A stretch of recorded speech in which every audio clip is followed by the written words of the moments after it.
Сотни людей, главным образом молодежь, собрались в центре Москвы на акцию в поддержку Алексея Навального.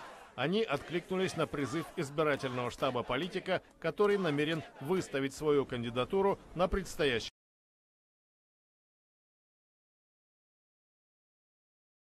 находится под административным арестом.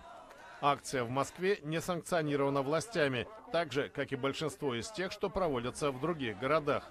Участники говорят, что хотят перемен в стране и соблюдения основного закона.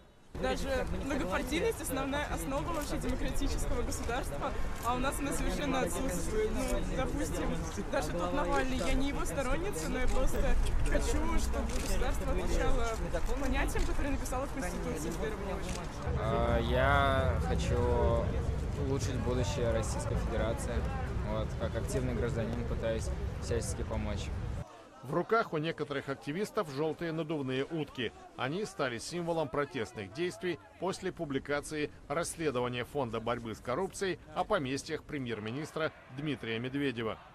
Манифестанты выступают за освобождение Навального, политическую конкуренцию, допуск на выборы президента всех кандидатов, способных собрать 300 тысяч подписей в свою поддержку.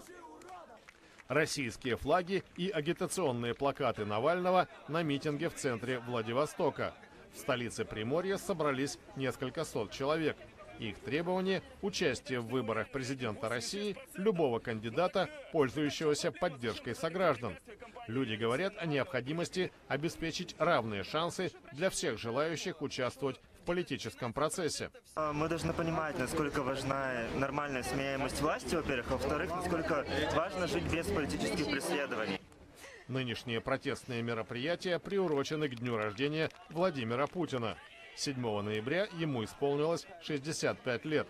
По мнению активистов, президенту пора на пенсию.